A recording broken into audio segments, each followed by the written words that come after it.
අයිබෝන් සිල්ම දෙනාට ඉතින් කාලගුණය කියලා කියන්නේ අපි නොහිතන වෙලාවන් වලදී ඉක්මනින්ම වෙනස් වෙන දෙයක්. ඉතින් හරියට අපි කියනවා වචනරත් කාලගුණය වගේ කියලා.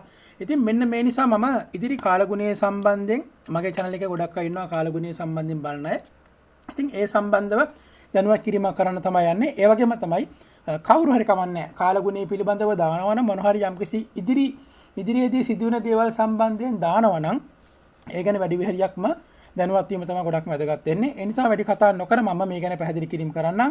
විශේෂයෙන්ම මේ කියන ප්‍රදේශයන් වල ඉන්න අය ගොඩක් පරිස්සම් වෙන්න. මොකද මේ කාලේ දැන් පොළොව පෙඟිලන්න තියෙන්නේ පොළොව පෙඟිලා.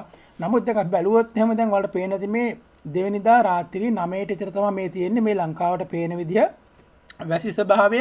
හැබැයි මම ඉස්සරහට ගිහලා පොඩ්ඩක් බලන්නම් වලට පෙන්නන්න මෙන්න මේ විදිහට වලට පේන දැන් ටික කාලේ වෙනස් වෙනවා. ඒත් වලට පේන මේ වටෙන් පිටෙන් ටිකෙන් ටික වැසිබර තත්ත්වයන් මේ පෙන්වන්නේ අකුණු එහෙම නැත්නම් විදුලි කෙටන දේවල් තමයි පෙන්වන්නේ. එතකොට මේ නිල් පාට ස්වභාවය ටිකෙන් ටික වැඩි වෙන්න පටන් ගන්නවා. ඔන්න දැන් 3 වෙනි දවස.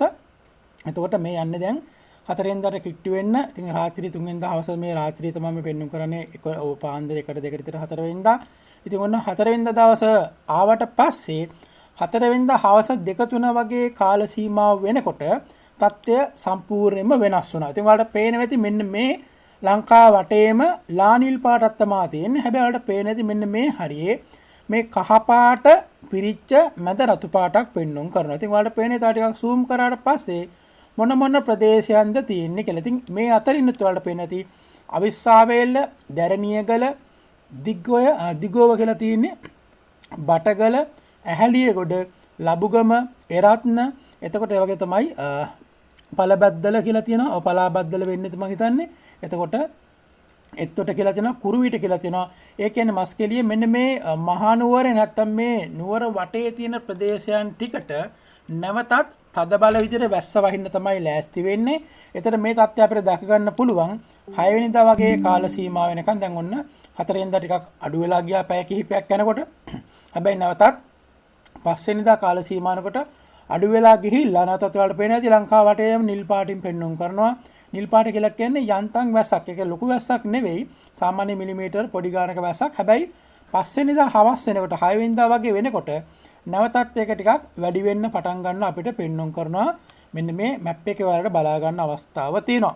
ඉතින් මේ තියෙන 6 වෙනිදා සාමාන්‍යයෙන් පාන්දර උදේ 10ට 11 විතර වගේ නැවතත් අපිට දැක ගන්න පුළුවන්. ඔන්න 6 වෙනිදා හවස වෙනකොට ආපහු වහින්න පටන් ගන්නවා. මෙන්න මේ පැත්තට මේ වරකාපොළ, එතකොට වේයන්ගොඩ, ඉදිරිපර, එතකොට ඌරාපොළ, වේයන්ගොඩ, ගම්පහ, කිරින්දිවැල. ඉතින් මේ පැත්ත නම් ලොකුවට නායන්න තත්ත්වයක් නැහැ. නමුත් අපි අර කලින් කිව්වා වගේ 4 වෙනිදා දවසේ හවස 5ට 6ට විතර කාල සීමාව තුළදී කරදරකාරී වෙන්න පුළුවන්. මොකද හේතුව තමයි මේක ඒ පැත්තේ දැන් පොළොව පෙඟිලා වැස්සෙන්න වහින්න පටන් ගත්තට පස්සේ නැවතත් අර දිය වෙන්න තියෙන අවස්ථාව, ඒ කියන්නේ නායන්න තියෙන අවස්ථාව ගොඩක් වැඩි. ඒ නිසා මේ ප්‍රදේශයන් වල ඉන්න අය ගොඩක් පරිස්සම් වෙන්න. ඉතින් මම හිතනවා මේක යම්තම් විදිහට හරි දැනුවත් කිරීමක් වුණා නම් ගොඩක් වටීවි. ඉතින් හැම කැමති කෙනා ඉන්නවා නම් කවුරු හරි කැමති අය ඉන්න මේක ලයික් එකක් දාන්න, channel එක subscribe කරා හෝ නොකරා හෝ ඒක ප්‍රශ්නයක් නැහැ.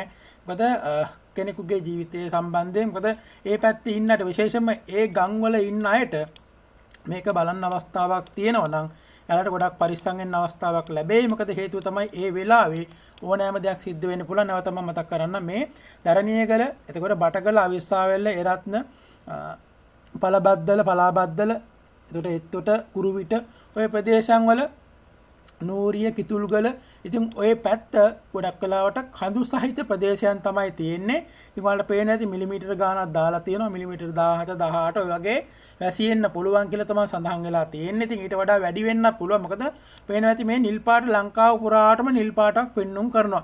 ඉතින් ඒ අතරින් ලා පාටවල් පෙන්වුම් කරනවා. ඒ නිසා කියන්නේ ලංකාවට පුරාටම ඒ දවස්වල පැය කිහිපයක් විතර වහින්න තියෙන අවස්ථාව ගොඩක් වැඩි. ඉතින් පැය කිහිපයක් කියලා කියන්නේ සාමාන්‍ය පැය 3-4ක් වගේ ප්‍රමාණයක් ඒ වැස්ස තියෙනවා. ඉතින් ඉහාට තමයි කියන්නේ රාත්‍රී 8-9 වගේ වෙනකම් වැස්ස තියෙනවා. ඉතින් ඒ හින්දා පැය 3-4ක් වැස්ස කියලා කියන්නේ පෙඟිලා තියෙන දේවල් තවත් පෙඟෙන්න තියෙන අවස්ථා වැඩි.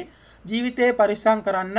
ඒ වගේම තමයි නැවතත් ඔයාලා ගෙවල් වලට හදාගෙන ආපහු යන්න ලෑස්තිලා ඉන්නවනම් ගොඩක් පරිස්සම් වෙන මොකද වටනා කියන දේවල් හරි ඉතුරු වෙච්ච දේක් පරිස්සම් කරගන්න. හැම දෙයකටම වඩා ජීවිතේ වටනවා. හැමෝටම පරිස්සමෙන් ඉන්න කියලාත් නැවතත් ඉල්ලා සිටිනවා.